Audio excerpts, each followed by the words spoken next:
오늘은 쓴뿌리에 대해서 이야기를 함께 나누고자 합니다. 여러분, 어렸을 때 받았던 말들로 인해서 어렸을 때 당했던 그 상처, 어떤 안 좋은 이야기들, 안 좋은 사건들을 통해서 우리 마음 깊은 곳에 뿌리 내리고 있는 상처, 그 깊은 그곳에 쓴뿌리가 자리 잡게 되는 것을 알 수가 있습니다. 이 겉으로는 뿌리가 드러나지 않습니다, 여러분.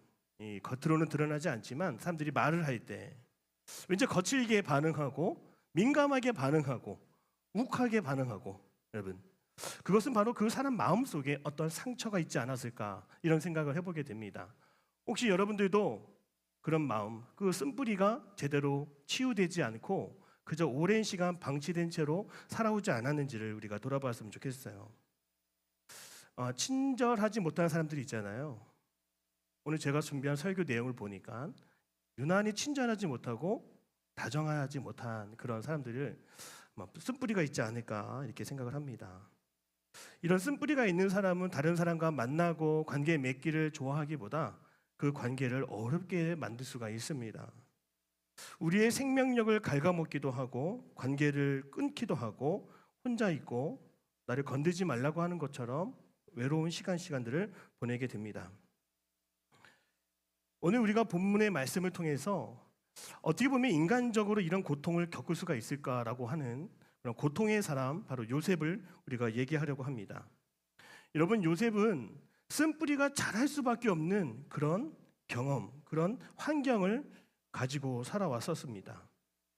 그가 17세에서 30세가 되고 총리가 되기까지, 여러분, 그 13년의 기간 동안에 좋았던 일이 아니라 고통받고 외면받고 배신당했던 일들만 가득했습니다. 앞으로 여러분들 10년 동안 미움만 받는다 생각해 보십시오. 10년 동안 서름 속에 있다고 생각해 보십시오. 속은 썩어져 갈 것입니다. 여러분, 그림을 한번 보여주겠습니다. 요즘 제 설교를 도와주고 있는 재미나이를 소개합니다. 재미나이가 요즘에 많은 것을 도와주고 있어요. 제 비서처럼 제가 일을 시키고 있습니다. 요셉은 어떤 고난이 있었을까요? 바로 구덩이에 빠지는 그런, 여러분, 실수의 구덩이에 빠진 거 아닙니다. 잘못해서 맨홀 뚜껑에 빠진 게 아니에요. 형들이 파놨어요. 형들이 준비했어요. 형들이 만들어 놓은 그 덫에 걸리게 된 것이죠. 사진에서 보는 것처럼 화려한 옷을 입고 다니면 주목을 받게 돼요. 그리고 이 옷이 너무나 잘 어울려도, 저처럼 이렇게 어울려도 주목을 받아요. 제가 이 색깔 입었더니 연합단에서 난리가 한번 났었죠? 아닌가요? 아시아나 기장? 기장. 기장 아니고 목사입니다. 죄송합니다. 자, 이렇게 옷을 입었더니 이 요셉이 미움을 받게 된 거예요. 요셉은 총 12명의 그 형제들이 있는 그 중에 막내에서 두 번째, 마지막에서 두 번째, 11번째 아들이었습니다. 여러분, 이 사진에서 보면 이 형들이 요셉을 완전히 잡아 죽이려고 하는 그런 모습을 볼 수가 있죠. 이게 그 어렸을 때 당했던 고통이라고 하는 겁니다. 그리고 두 번째로, 요셉이 이 구덩이에 갇혀서 미디안 사람들에게 노예로 팔릴 때 어디로 가게 되냐면, 바로 우리 재미나이가 소개를 해주는데요, 바로 보디발 장군 집으로 총무 역할을 하게 되는 거예요. 근데 오른편에 한 여인이 있는데 엄마일까요, 아닐까요? 엄마 같아요, 아닐 것 같아요? 애야, 옷을 입고 가야지일까요? 아니면은 뭘까요? 저게 상상력을 발휘해 주십시오. 자, 보디발 장군의 아내가 요셉을 유혹하여 옷을 벗기려고 하는 장면입니다. 유혹하여 동침하려고 했던 것이죠. 죄를 짓게 만들려고 하는 상황이었어요. 이 요셉이 여인의 손을 뿌리치고 도망을 갈 때 무고죄로 걸리게 되는 거예요. 아무 죄가 없는데 감옥에 갇히게 되는 그런 어이없는 고난을 겪게 됩니다. 세 번째로, 이 요셉을 보십시오. 요셉은 이제 감옥에 들어오게 됐어요. 감옥에 들어와서 술 맡은 관원장과 떡 맡은 관원장, 이 왕 옆에서 이 왕을 돕는, 왕과 같은 가장 가까운 사람들이었거든요. 그런데 이 술 맡은 관원장이 자기의 꿈을 해결해주고 풀어주면 내가 널 도와주겠다라고 얘기를 했어요. 근데 꿈대로 해석을 해줘서 풀려나게 됐는데 이 사람이 요셉을 기억하지 못했어요. 2년 동안. 그래서 요셉은 여전히 2년 동안 감옥에 갇혀있게 된 겁니다. 그럼 마지막 한번 사진 보시겠어요, 여러분? 여러분 요셉이 총리가 됐는데 이게 무슨 고통의 자리일까요? 여러분 권력을 가지고 있고 높은 자리에 올라가면 그것만큼 고통스러운 건 없다라고도 합니다. 왜냐하면 내 마음대로 할 수 있으니까, 내가 원하는 대로 다 살 수 있으니까 그것만큼 위험한 시험은 없다라고 하는 겁니다. 그러나 이 요셉은 네 개의 장면 속에서도 고통을 당할 때, 어려움들을 당할 때, 시험을 당할 때에도 한 번도 쓴뿌리를 키운 적이 없어요. 왜냐하면 그는 고난의 순간마다 편집 능력을 발휘했거든요. 여러분 편집이라고 하는 게 뭘까요? 오리기도 하고 붙이기도 하고 불필요한 것은 떼기도 한다고 하는 거죠. 여러분 이 고통 속에 있다 할지라도 우리가 이 하나님이 주신 능력 가운데 뺄 거는 빼고 더할 거는 더하고 곱할 거는 곱하고 붙일 거는 붙이며 하나님의 은혜를 추구하는 인생은 전혀 쓴뿌리가 내리지 않게 된다는 것을 오늘 본문 말씀을 보며 얘기하게 되는 것이에요. 지난주에도 말씀드렸지만 토요일마다 성경 공부를 하는데 어린 왕자 책을 가지고 해요. 그래서 이 어린 왕자가 했던 문장들이 너무나 좋아서 이 말씀에 제가 사용을 하려고 합니다. 이 어린 왕자가 이렇게 얘기를 하는 거예요. 아침에 세수를 하고 나면 별도 마찬가지로 정성스럽게 가꿔줘야 해. 그건 하나의 규칙이야. 바오밥 나무가 조그만할 때는 장미와 아주 비슷해서 구별할 수 없어. 그것은 아주 귀찮지만 쉬운 일이기도 해. 여러분 귀찮기도 하지만 쉬운 일이 뭐냐면 이 어린 왕자가 살던 행성에 자기가 하나 장미꽃을 하나 심었어요. 근데 그 옆에도 싹이 트고 이제 꽃이 피려고 하는데 그게 뭐냐면 이제 나무가 되려고 하는 바오밥이라고 하는 나무예요. 자, 이 행성이 너무나 작기 때문에 장미를 키워야 되고 옆에 있는 바오밥 나무를 싹을 자르지 않으면 이거를 가꾸지 않으면 이거를 치지 않으면 어떻게 되냐면 이 어린 왕자가 말할 때 자기네 행성에 뿌리를 깊게 내려서 그 행성을 완전히 갉아먹게 되고 무너지게 되고 망가뜨리게 된다라고 하는 거예요. 그래서 오늘 이 어린 왕자가요 규칙을 세워서 이 바오밥 나무가 뿌리 내리지 못하게 가지를 치고 또 뿌리를 내리지 못하게 돌보게 되는 그런 이야기를 하게 되는 겁니다. 여러분 오늘 요셉의 삶 속에서 고통의 씨앗은 많이 뿌려졌어요. 근데 형제들의 배신과 보디발 아내의 거짓말, 또 유혹, 또 술 많은 관원장의 그런 망각, 매 순간 복수심과 억울함만으로 살아갈 수 없잖아요. 오늘 우리도 매일 질 수는 없잖아요. 매일 억울하게 살아갈 수는 없잖아요. 오늘 우리도 매일 고통 속에 살아갈 수 있겠습니까? 이제 그것을 극복하자고요. 오늘 본문의 말씀을 보면 그 쓴뿌리를 키우는 대신 오늘 요셉은 장미 한 그루를 심듯이 뭘 심었냐면 바로 끝까지 하나님을 바라보며 하나님의 사랑을 심었다고 하는 것입니다. 여러분 우리가 이 고통 속에 있을 때 이 고통을 뿌리치기 위해서 첫 번째 편집 능력은 뭐냐면 따라하겠습니다. 선택하는 것입니다. 여러분 그 올리브영을 한번 가보시고 다이소를 한번 가보십시오. 매장 평수가 너무 큽니다. 근데 그 물건을 뭘 골라야 될지 어떤 걸 선택해야 될지 잘 모르겠지만 유독 올리브영이나 다이소는 사람들이 정말 필요한 것만 갖다 놨다라고 합니다. 요즘에는 수많은 것을 초이스하는 것이 아니라 셀렉하는 능력이 중요하다고 해요. 수많은 것 중에서 하나를 뽑아야 된다는 거예요. 그럴 안목이 있어야 된다는 거예요. 그러한 어떤 경험치가 있어야 된다는 것이죠. 여러분 요셉이 매 시즌마다 고난을 당하면서 어떻게 그 고통의 쓴뿌리를 내리지 않을 수 있었을까요? 바로 그것을 매 순간마다 선택했기 때문에 그런 거예요. 바로 하나님을 선택했기 때문입니다. 우리 17절 말씀을 같이 한번 보겠습니다. 시작. 너희는 이같이 요셉에게 이르라. 내 형들이 내게 악을 행하였을지라도 이제 바라건대 그들의 허물과 죄를 용서하라 하셨나니 당신 아버지 하나님의 종들인 우리 죄를 이제 용서하소서. 아멘. 요셉이 그들이 그에게 하는 말을 들을 때 울었더라. 아멘.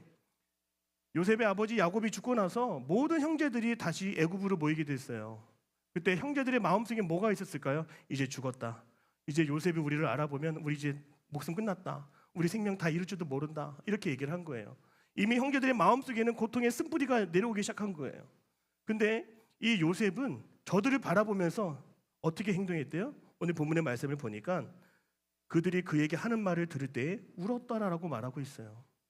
요셉이 그들 앞에서 그들을 심판하는 것이 아니라 눈물을 흘렸다고 하는 것은 매 순간마다 요셉이 하나님을 바라봤기 때문에 하나님의 마음으로 이 형제들을 바라보았기 때문에 흘리는 눈물이었던 것입니다. 요셉은 고난의 순간에 따라합니다. 무엇을 볼지 중요합니다. 고난의 순간이 올 때마다 여러분의 시선을 잘 관리해야 돼요. 무엇을 볼지를 여러분 잘 선택해야 되는 것입니다.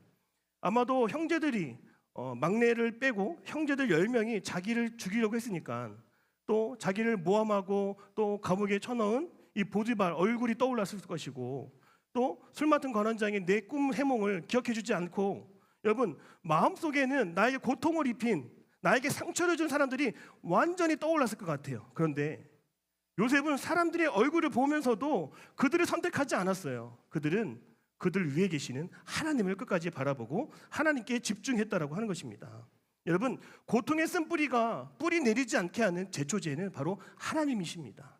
하나님을 집중하여 바라볼 수 있기를 바랍니다. 하나님을 향하여 나아갈 수 있는 우리 모두가 되기를 바랍니다. 광야에서 이스라엘 백성들이 하나님을 바라보지 못하고 불평과 원망을 할 때 하나님이 그들을 심판하셨어요. 그때 불뱀을 보내셔서 불뱀에 물린 자들마다 다 죽게 만드셨어요. 하나님의 엄청난 진노와 심판이었습니다. 그런데 물린 자들마다 다시 살아나는 특효약을 개발하셨어요. 뭐예요? 놋대에 매달린 놋뱀을 바라보면 막대기 위에 장대 위에 매달린 놋뱀을 바라보면 어떻게 된다고 그래요? 병이 낫고 죽을 병에서 살아나고 다시 생명을 얻게 되는 놀라운 은혜를 보이게 된다고 하는 것이죠. 여러분 고통 가운데 있을 때 가장 먼저 우리가 쓴뿌리를 내리지 않기 위해서 제일 중요한 것은 바로 첫 번째로 하나님을 찾는 것입니다. 하나님을 바라보는 것입니다. 그리고 하나님이 주시는 마음을 가지고 눈물이 흘리지 않을지라도 그 상황을 바라볼 수 있는 저와 여러분 되시기를 바랍니다. 요셉은 자신의 고난이 아닌 그 고난을 통해 일하시는 하나님을 보았던 거예요. 그 고난을 의미 있게 보시고 고난을 해석하게 하시는 하나님을 보았다고 하는 것입니다. 여러분의 삶 가운데 고난이 이해되지 않고 받아들여질 수 없다고 한다면 여러분 그때 하나님을 선택해야 됩니다. 마지막 남은 하나님의 시선으로 우리의 고난의 현장을 다시 한번 바라볼 수 있기를 축복합니다. 여러분 두 번째는 따라하겠습니다. 삭제하는 것입니다.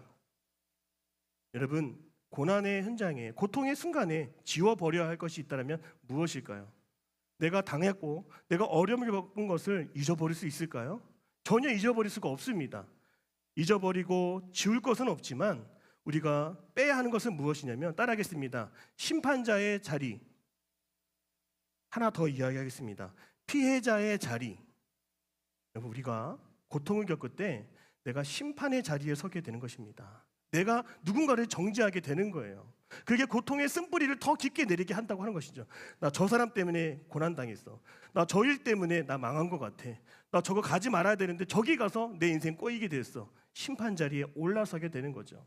요셉은 총리의 자리까지 올라갔지만 그 자리를 자신에게 죄를 진 사람을 징벌하는 판결하는 자리에 서지 않았어요.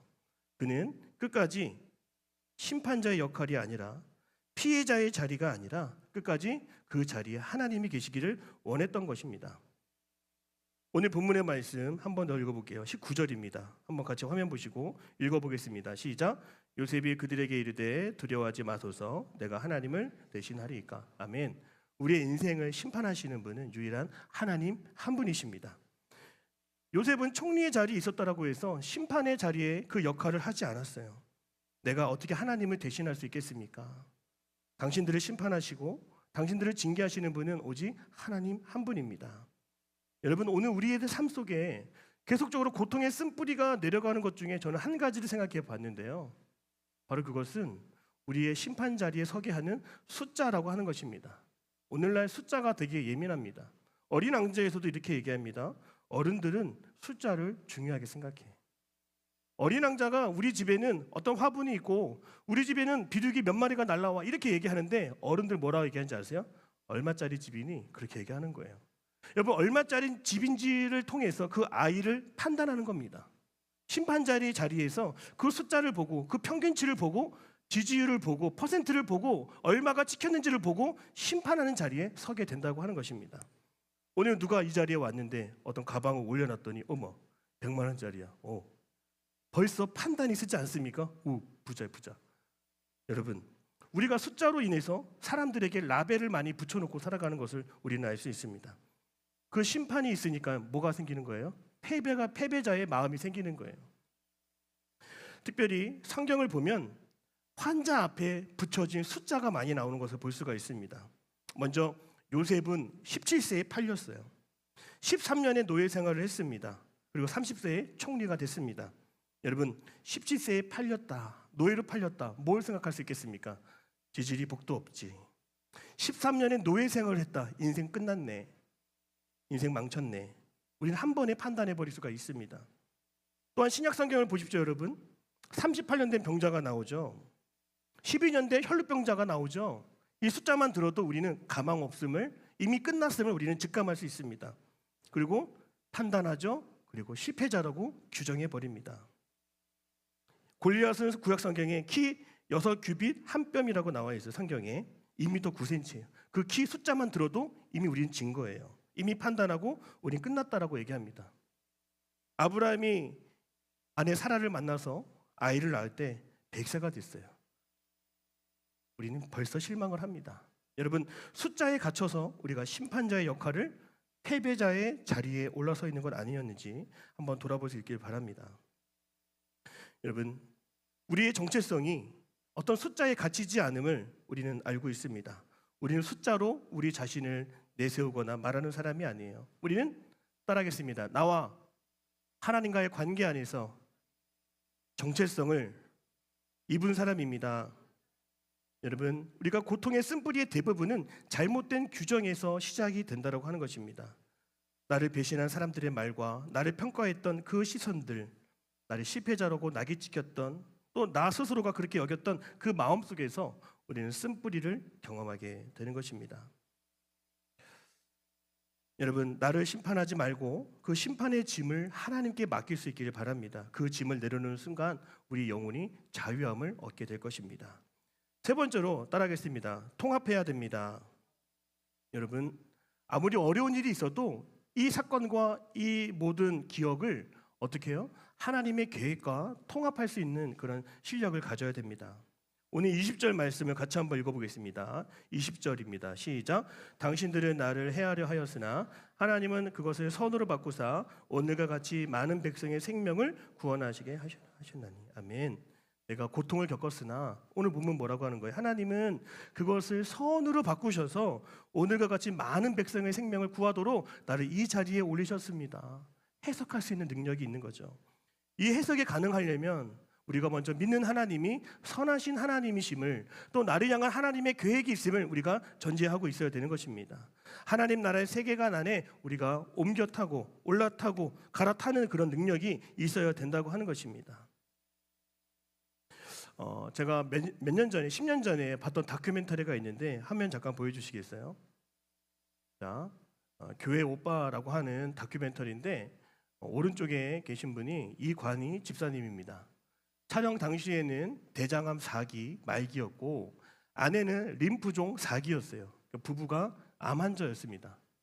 자녀들은 있었습니다. 그리고 좀 충격적인 것은 이 아들이 암에 걸렸다는 사실을 듣고 어머니가 바로 세상을 떠나셨어요. 이 다큐멘터리는 이 신앙을 가진 부부가 어떻게 이 고통의 시간을 견디고 살아가는지를 보여주기 위해서 제작이 됐습니다. 여러분, 저는 이 이관희 집사님을 보면서 이 고통의 시간을 어떻게 편집해내고 어떻게 해석해내는지를 오늘 제가 여러분들에게 보여주고 싶은 거예요. 이 이관희 집사님이 암 말기 중에 이런 고백을 했어요. 나처럼 이런 고백을 했습니다. 내가 고난을 당한 것은, 내가 이 어려움을 겪은 것은 지금이야말로 하나님을 온전하게 섬기기 위함이 아닌가, 이런 생각을 합니다. 이렇게 인터뷰를 하는 겁니다. 여러분, 우리가 한 번도 온전해진 적이 없습니다. 하나님을 믿는다고 고백을 하면서도 우리의 믿음이 정말 하나님만 원했는지, 하나님만 바랐는지, 하나님만 의지했는지 우리의 온전함을 한번 생각해 보십시오. 우리가 그렇게 하나님만 찾은 적은 아마 없었을 거라 저는 또 생각도 합니다. 솔직하게요.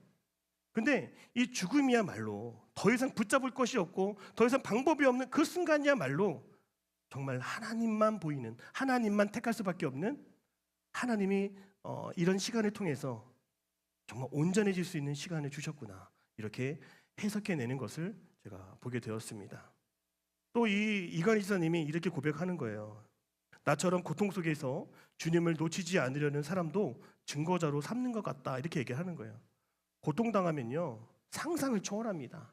이 암에 걸리면 그 가족, 그 모든 경제상을 말할 것 없이 다 망가지는 거예요. 근데 이 이관희 지사님은요, 고통 속에서 그래도 끝까지 주님을 붙잡는 사람 한 사람 정도는 있어야 정말 주님 계신 것을 증거할 수 있고 알릴 수 있고, 어쩌면 나 하나를 통해서, 내 믿음을 통해서 많은 사람에게 하나님을 온전하게 믿는 그 믿음을 증거하기 위해서 이 고난의 시련을 나에게 허락하신 거 아닌가, 이렇게 해석해 내는 것을 보았습니다. 참 놀랍지 않습니까? 사랑하는 여러분, 결국에는 이 다큐멘터리를 촬영하는 그 촬영 감독이 교회를 다니지 않고 하나님을 안 믿는 사람이었는데, 이 이관희 집사님을 보면서 주님을 영접하고 복음을 듣게 되었다라고 하는 놀라운 일들을 듣게 되었습니다. 그리고 이 이관희 집사님이 마지막에 했던 고백이 있어요. 하나님이 주신 것은 이해되지 않아도 받아들일 거예요 라고 하는 것입니다. 여러분, 그 인생 통째로 하나님을 향한 해석으로 완전히 통합되어 가는 그런 모습을 우리는 볼 수 있는 것입니다. 여러분, 고난은 우리에게 피하고만 싶은 것이 아닙니다. 고난도 하나님의 목적을 이루어가기 위한 수단과 도구로도 사용될 수 있다고 하는 것이에요. 오늘 요셉이 형제들을 바라보면서 그때서야 한 번 더 깨달았을 거예요. 아, 내가 고통당했으면, 내가 피해를 봤으면 오늘날에 여기까지 인도하시기 위한 하나님의 계획이었음을, 그리고 하나님은 나의 울음을 보셨고 나의 상처를 보신 하나님은 이 악을, 이 고통을 선으로 바꾸사 많은 사람들에게 복음을 증거하고 생명을 전하기 위함이구나, 이렇게 해석해낼 수 있었다라고 하는 것입니다. 사랑하는 여러분, 오늘 우리가 수많은 것 중에 가장 먼저 어려울 때 하나님을 먼저 바라보며 하나님을 선택할 수 있기를 바랍니다. 그리고 그 주님을 통하여서 우리가 하나님을 향한 그 고난의 의미를 새롭게 해석할 수 있는 저와 여러분이 되시기를 바랍니다. 오늘날 살아가는 것이 완전히 다 고통입니다. 정치, 경제, 사회, 문화 바라볼 때마다 어렵고 마음이 힘들 때가 많을 것입니다. 물가도 오르고 또 찾아오는 사람도 없고 어떤 관계 맺기도 점점 힘들어가는 그런 고립과 소외의 시간을 보내고 있습니다. 이런 고통의 시간이야말로 다시금 하나님만 만날 수 있는 절호의 기회임을 우리가 다시 한번 믿음으로 고백하고, 고난을 새롭게 해석하여 우리의 쓴뿌리가 다시금 치유되는, 쓴뿌리가 자리 잡지 못하는 하나님의 놀라운 자녀가 다 되었으면 좋겠습니다. 이 쓴뿌리, 오늘까지 남아있는 뿌리들이 다 하나님이 걷어주시고 치유케 되심을 믿습니다. 늘 언제나 주님만을 사랑하며 바라보는 저와 여러분의 삶이 되시기를 축복합니다. 네, 기도하겠습니다. 사랑의 주님, 개인이 당하는 고난도, 우리 공동체에게 임하는 고난도 하나님의 뜻이라면 우리가 다시 바라볼 수 있기를 원합니다. 하나님, 우리 가운데 있는 쓴뿌리, 우리 공동체 가운데 있는 쓴뿌리는 무엇입니까? 남을 미워하고 남을 심판하며 우리 스스로가 피해를 보았다라고 생각하는 건 아니었는지 다시금 돌아보게 하여 주옵소서. 아버지 하나님, 오직 주님만을 바라보며 그 쓴뿌리가 다시금 치유되고 회복되기를 원합니다. 우리를 자유케 하여 주옵소서. 우리를 치유케 하여 주시옵소서. 고난을 해석할 수 있는 그 능력을 입게 하여 주옵소서. 살아계신 예수님의 이름으로 기도드립니다. 아멘.